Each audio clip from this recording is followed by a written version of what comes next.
Tropical Depression Bising has exited the Philippine area of responsibility, but Pag-asa says they are not ruling out the possibility of its re-entry to the country's western boundary by Monday, July 7. Based on Pag-asa's 5 p.m. weather bulletin on Friday, July 4, Bising was last seen 345 kilometers west-northwest of Calayan, Cagayan. It is moving northwestward at 15 kilometers per hour, carrying maximum sustained winds of 55 kilometers per hour near the center and gustiness of up to 70 kilometers per hour. All tropical cyclone wind signals previously raised have also been lifted by Pag-asa. Meanwhile, the southwest monsoon, locally known as Habagat, along with the periphery of Bising, will also bring strong to gale force gusts in some areas of the country, especially in coastal and upland areas exposed to winds. Pag-asa says Bising will continue moving generally northwestward slowly in the next 12 hours. According to the Weather Bureau, Bising may re-enter the western boundary of the Philippine area of responsibility by early Monday morning, July 7, and it may exit again the northern boundary of Philippine area of responsibility on Monday afternoon. Justice Secretary Boying Remulla discloses that 15 police officers allegedly involved in the case of the missing sabungeros have been placed under restricted duty. In an interview on Friday, July 4, Remulla says the police officers are being investigated after they were tagged as the executioners in the case of the sabungeros who disappeared. Under the protection of the PNP. Tsaka may restriction na nga sa 15 tao ng PNP na involved dito sa missing sabungero case. Under restricted duty na sila. They have to report already to officers para doon na sila. Para hindi na sila makasakit. Meanwhile, Remulla says that whistleblower Julie Dondon Padidongan is currently under the protection of PNP led by Police Chief General Nicolas Torre III himself. It was Patidongan who tagged businessman Atong Ang as the mastermind behind the case of the missing sabungeros. He even linked actress Gretchen Barretto to the disappearances.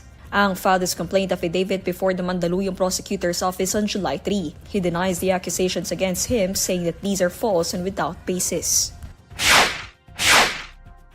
The camp of actress Gretchen Barretto is denying any involvement in the case of the missing sabungeros. This despite the pronouncements of a whistleblower linking her and businessman Atong Ang as one of the main personalities in the case.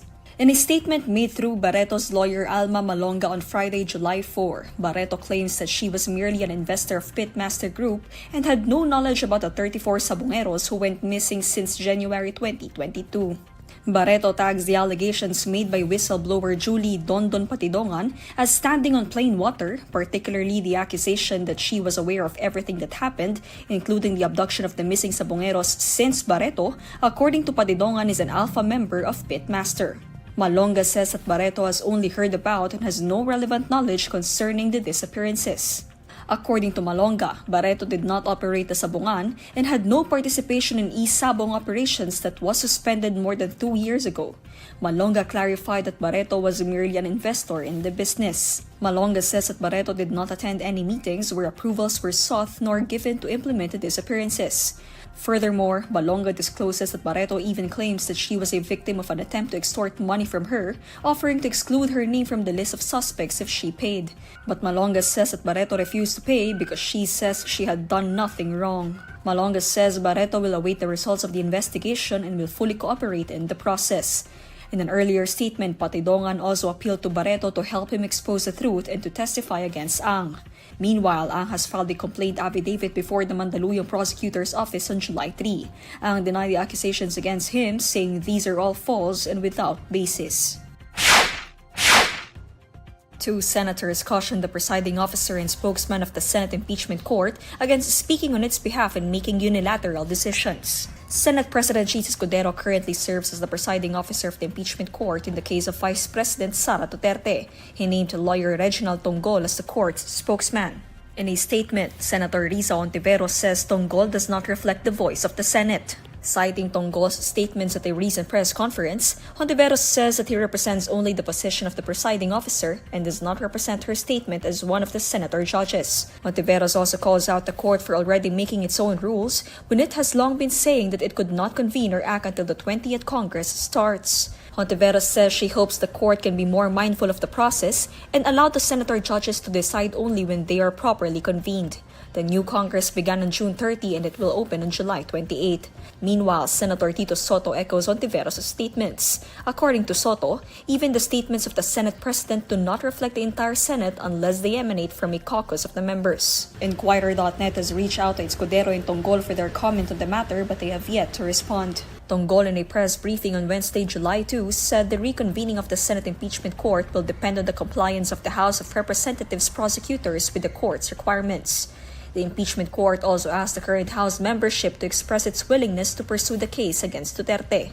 In the same briefing, Tonggol said the swearing in of new senator judges may have to wait as the Senate has yet to elect a new leader or re-elect its incumbent chief.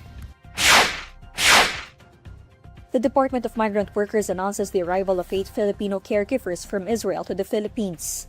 In a statement on Friday, July 4, the agency says the 8 overseas Filipinos safely arrived at NAIA Terminal 1 on Thursday evening, July 3, as part of the government's ongoing voluntary repatriation program. According to the Department of Migrant Workers, the latest group marks the 38th batch of Filipinos repatriated from Israel since the launch of the voluntary repatriation program in October 2023 and the second batch since the onset of the conflict between Israel and Iran. The Philippine government earlier lowered the alert level in Israel from 3, or the voluntary repatriation phase, to alert level 2, which is the restriction phase. Under this alert level, essential travels like official visits and business delegations are allowed. Meanwhile, non-essential travels to Israel like pilgrim visits, tourist visits, and travel of newly hired workers are still prohibited.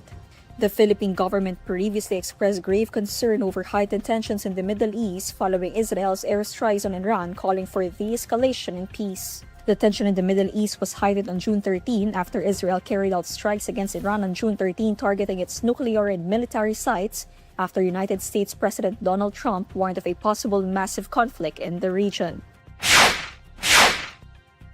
The Department of Public Works and Highways is planning to start a rehabilitation for Edsa next year. In an interview with INQUIRER.net on Friday, July 4, DPWH Secretary Manuel Bonoan says this will not be the right time to rehabilitate Edsa since the rainy season has already started this year. It would not be practical to undertake any major rehabilitation of Edsa now because rainy season na po eh.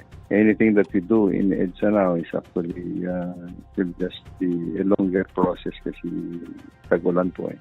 According to Bonoan, the agency is conducting a time and motion study to identify how long it will take to rebuild Edsa using new technologies and new processes. Bonoan notes they are in the process of looking at the most expeditious technology and to implement the Edsa rehabilitation at the earliest possible time. Bonoan says they are also thinking of changing plans when it comes to the pavements of Edsa. The original program is actually we have to tanggalin po namin yung pavement because the pavement of Edsa is actually more than 50 years old na yan. And anytime soon, baka ako mag-break up niyan. So that's why the original plan is actually to remove it, replace it with new one, and redo yung base ng pavement. But this time, ang plan po namin ngayon is actually baka hindi na namin i-remove yung existing pavement. We'll just have to correct yung mga nag-fail na sections. And then we will re-stabilize po yung base and sub-base.